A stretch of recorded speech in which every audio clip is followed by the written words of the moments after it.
बिस्मिल्लाहिर्रहमानिर्रहीम। पहले हमने पीले यरकान के बारे में बात की थी, आज हम काले यरकान के बारे में बात करेंगे। इसको हेपाटाइटिस बी, तो हेपा का मतलब होता है जिगर और टाइटस का मतलब है सोजिश, यानी जिगर की सोजिश भी इसको कहा जाता है। तो पीला जो यरकान होता है वो नाम से ज़ाहिर है जॉन्डिस है, पीला है, तो उसमें तो सफ़रा रुकता है, उससे तो समझ आती है। तो काले यरकान को काला यरकान क्यों कहा जाता है कि यानी एक तरफ काला और दूसरी तरफ पीला है, तो काला पीला इसका क्या मतलब है। सबसे पहले देखें तो इसको काला क्यों कहते हैं। देखें, जो पहले भी मैंने एक वीडियो इसके बारे में शेयर की थी आपसे कि जो खून है वो कम्बिनेशन है बलगम वो नहीं जो आपके माइंड में चाह रहा है, इसी तरह सुदा और सफ़रा, तो इनका कम्बिनेशन है। तो जो सुदा होता है उसका लफ्ज़ी मतलब काला है, जैसे हजरे अस्वद काला पत्थर। इसी तरह ये सुदा जो होता है ये जिगर में पैदा होता है और तिल्ली में स्टोर होता है। जितने भी मस्कुलर टिश्यूज़ होते हैं, गोश्त होता है, उज़लात, ये उसकी ग़िज़ा बनता है। और जितने भी उसके बाद जो वेस्टेज होते हैं जो सुदा की सूरत में, वो बज़रिया पेशाब और पखाना अखराज करते रहते हैं।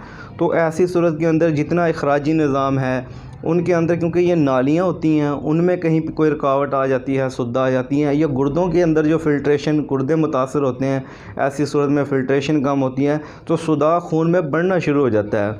तो उससे क्या होती है कि काले रंग की अलामात बढ़ना शुरू हो जाती है, जैसे चेहरे का रंग काला होना, होंठों की रंगत का स्याह होना, इसी तरह जो है यूरिन पेशाब जो है वो स्याही माइल हो जाता है, पखाना की रंगत काली हो जाती है और बाज़ सूरतों के अंदर खून काला हो जाया करता है।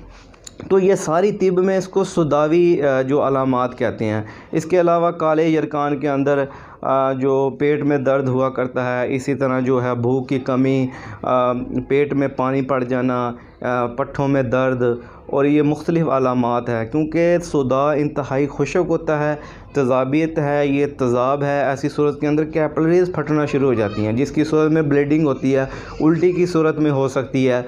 और जब यही शिद्दत अख्तियार कर जाए तो सरोसिस जो होता है, जिगर जो है वो सिकुड़ना शुरू हो जाता है। इसी तरह जो लिवर फेलियर हो जाता है, जिससे मौत वाक़या हो जाती है। और क्योंकि ये सुदावी मसला है, खुश्की वाला, इससे ख़ारिश वाले अमराज होते हैं, ख़ारिश होना जल्द पे होना शुरू हो जाती है।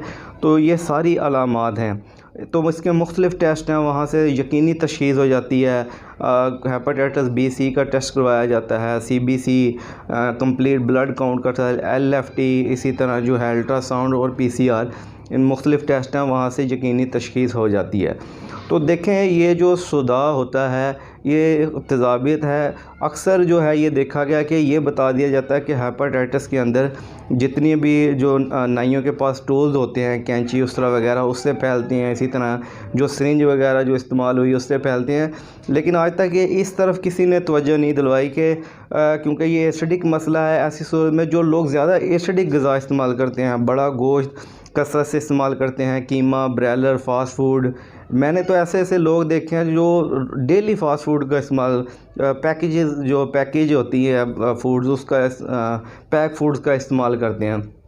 तो ऐसी सूरत के अंदर खून के अंदर इंतहाई खुश्की बढ़ जाती है, सुदा बढ़ जाता है, तो जिसकी वजह से ये जिगर बहुत ज़्यादा मुतासर होता है। क्योंकि सुदा का जो मिजाज होता है वो सर्द खुश्क होता है।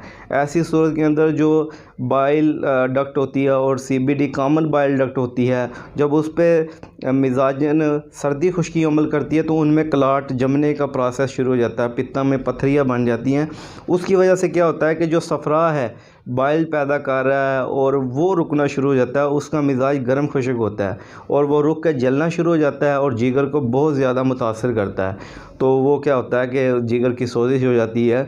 तो इस वजह से, यानी कि सुदा की वजह से सफ़रा रुकना शुरू हो गया और जलना शुरू हो गया, इसलिए इसको काला यरकान कहा जाता है।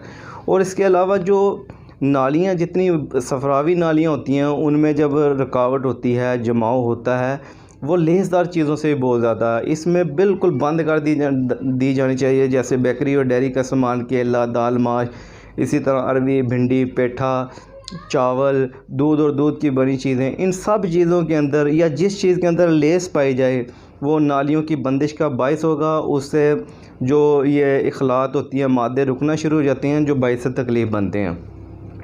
तो ऐसी सूरत में ये बिल्कुल ग़िज़ा बंद कर दी जाए।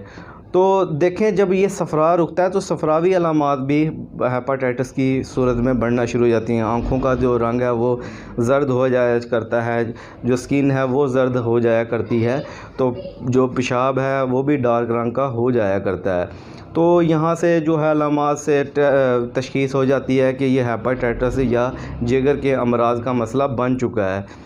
तो खाने पीने के अंदर असूल इलाज हमेशा याद रखें, क्योंकि ये एसिडिक मसला है, तेज़ाबियत वाला है। ऐसी सूरत में खुश्क, और क्योंकि इसकी वजह से जिगर भी मुतासर होता है, तमाम एसिडिक खुश्क ग़िज़ा और गर्म खुश्क ग़िज़ा बंद कर दी जाए। और जितनी गर्म तर ग़िज़ा है, क्योंकि तिब के अंदर गर्म तर एक ऐसी तहरीक है, ऐसी मिजाज की मेडिसन या ग़िज़ा होती है जिससे अखराज रुके हुए मादों का अखराज करवाया जाता है। क्योंकि सब्ज़ियों के अंदर बहुत कम सब्ज़ियां हैं जो गर्म तर मिजाज की होती हैं। ऐसी सूरत के अंदर जब तक ये मर्द हो, कुछ चीज़ों के ऊपर सब्र करें, गुजारा करें। ख़ासकर जो देसी मुर्ग और बकरे का गोश्त है उसकी शोरबे के अंदर जो रोटी जो है वो खानी चाहिए। इसी तरह स्याह चने का इस्तेमाल किया जाए, कद्दू और टिंडे का इस्तेमाल हो सकता है। और भी यानी कि सब्ज़ियां हैं लेकिन उनमें लेस पाई जाती है, जैसे अरबी, भिंडी वगैरह, उसका इस्तेमाल ना किया जाए।